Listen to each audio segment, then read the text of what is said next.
afternoon guys, welcome back to Maverick Bacon and welcome back to another video.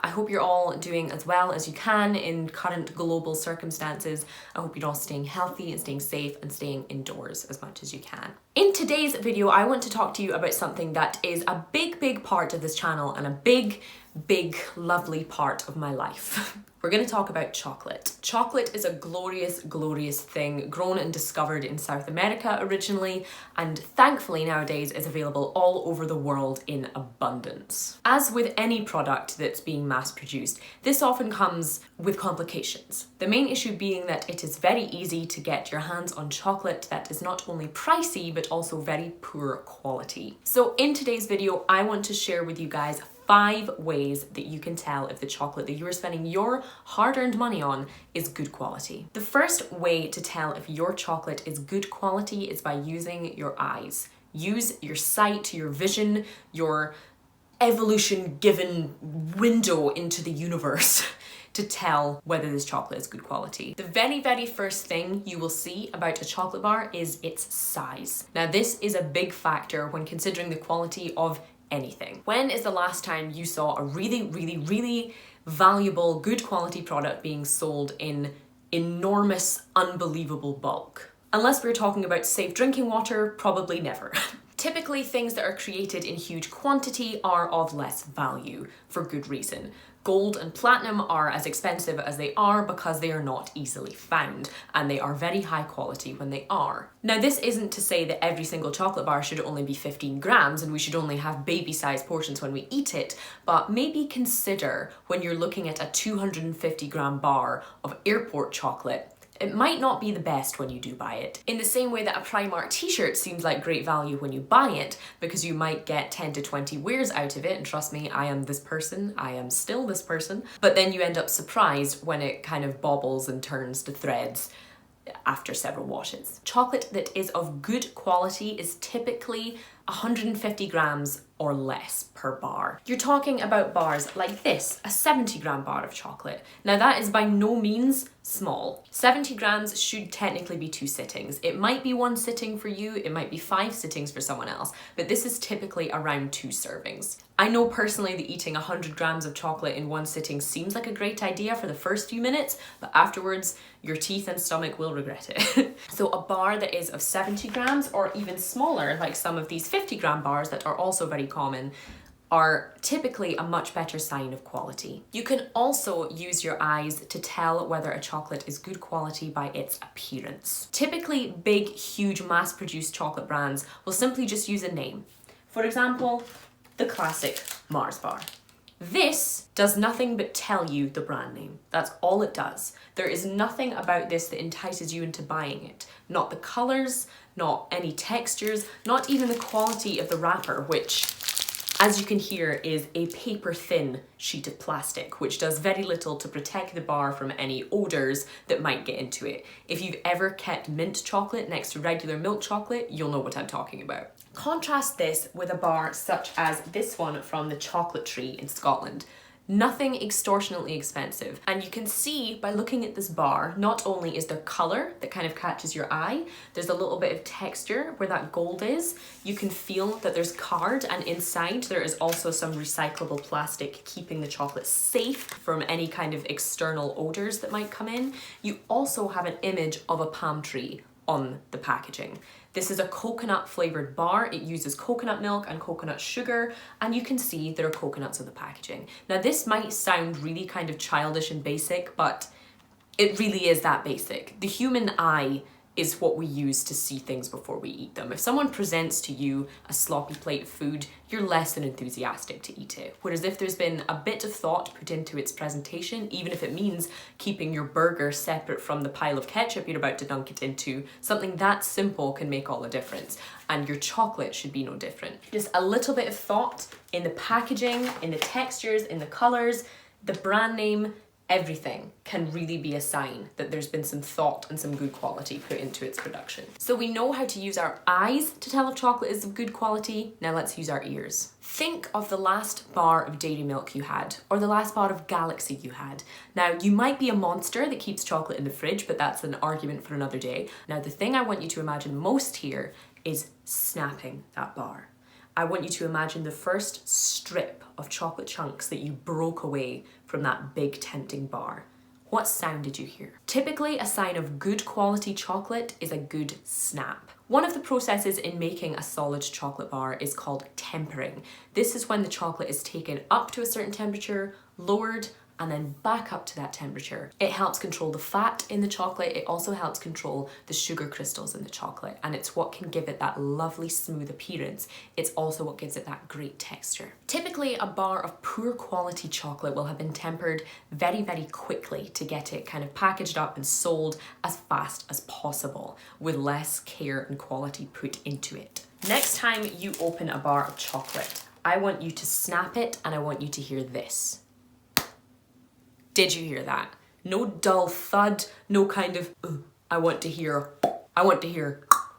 noise, you know? This became super, super apparent to me recently. I was gifted a Cadbury Easter egg, which of course I still enjoy because it has that kind of childhood nostalgia. And I remember breaking into this egg, and this is probably more of a modern thing after Cadbury being sold to a huge corporation that definitely doesn't care about the quality of anything. When I broke into this egg, I was actually able to peel it apart. Now, I'd love to know in the comments if you found something similar with any of your Easter eggs this year. I know a lot of people think Cadbury has gone vastly downhill. I was able to actually hold this Easter egg, and when I pushed my thumbs into it and popped it like Oberyn Martell's head, there was no snap, there was no crack or anything. My fingers just kind of pushed in and the chocolate bent and broke. I was then able to literally peel the chocolate away from itself. And I remember being kind of like, it still tasted good because it was almost pure sugar and the human body loves it. But the actual quality of the chocolate really struck me as, wow, that's not supposed to happen with chocolate. Okay, we know how to use our eyes and our ears. Now we're gonna use our little beaks. Smell. Smell is such an important factor with anything you're going to eat. If you lose your sense of smell when you have a cold, you have a flu, or you have coronavirus, you're not going to be able to taste anything. It's the most important thing that helps us taste our food, whether it's a delicious, hunky, meaty steak, whether it's some roasted vegetables, whether it's some cheese, whatever it is. You need your nose to fully enjoy that, and chocolate is no different. You'll often see me in my review videos sniffing things before I taste them, and I have had some comments that this always looks kind of weird, you know, me flaring my nostrils over every square inch of the product before I put it in my mouth, but there's a good reason for that. Typically, it will give away a lot of the flavour before I even taste it.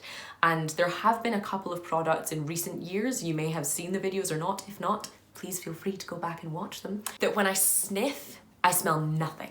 If I am buying a product that is supposed to be made of cocoa, girl, I want to smell it. You know, it's like the difference between buying those sliced American cheese squares and buying some cheddar. There may only be a pound or two difference in it, but my God, you know which one you want to eat. You want to eat the one that you can actually taste and that you can actually smell. When you open a bar of chocolate, whether it's white, whether it's milk, whether it's dark, somewhere in between, or whether it's flavored, you want to smell it. You want to smell the ingredients and the time and everything that went into that bar. Even if you buy a very affordable, high quality chocolate, something from Hotel Chocolat, for example, you will smell the chocolate before anything else, and it will taste every bit as good and better than your Galaxy and your Cadbury, with a lot less sugar at the same time. Let's take, again, this bar of simple dark chocolate from Willie's Cacao.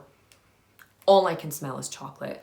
It doesn't smell bitter, it doesn't smell burnt, and it also just doesn't smell of sugary flavourings. Okay, so we now know how to use our eyes, our ears, our nose, and all the other parts of that classic nursery rhyme. The sense we want to get onto next is touch, whether that's in your hands or in your mouth. You don't want chalkiness. You shouldn't even have to chew good quality chocolate. Now, I know that's very, very hard. It's like that old fruit pastel challenge of who could put it in their mouth and not chewing it. But that's genuinely what this is like. If you have to bite into a bar and you have to chew it for it to get anywhere, it's probably poor quality. Now, bars like Cadbury charge not a super, super cheap price for their products. You know, you can go and get a bar of Aldi chocolate that's come from Germany or from Austria for pennies, literally 30 pence, and it will have a better melting profile than a huge bar like Cadbury, which charges 3 times as much. So this isn't even just a price issue. But when you put that bar of dairy milk in your mouth, or a twirl, or a ripple, or anything, it's not gonna melt nicely. It's going to go in and it's going to be chalky from all that sugar. It's going to be chalky from the milk powder. Some bars even use whey powder nowadays, which just leaves for a horrendously chalky feeling in the mouth that coats everything once you're done and just makes you want to brush your teeth. What you want to be able to feel when you're eating a bar of chocolate is the chocolate giving itself up to you. You want it to be completely submissive in your mouth because you're the one who's eating it, okay? You don't want to have to work to eat it. When you put good quality chocolate into your mouth, it will melt. That's the whole joy of chocolate. It will melt and touch every single square centimetre of your mouth. It will be smooth and it will be completely consistent the whole way through.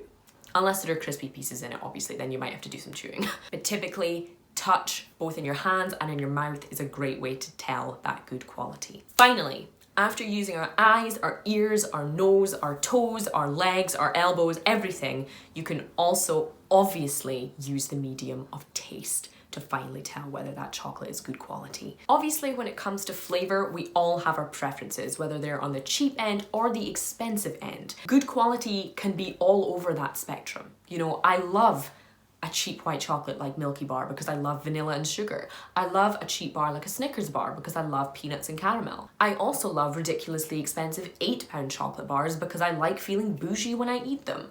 That isn't necessarily a sign of good quality. Typically, a sign of good quality is, first of all, that the creator has put some kind of effort into it.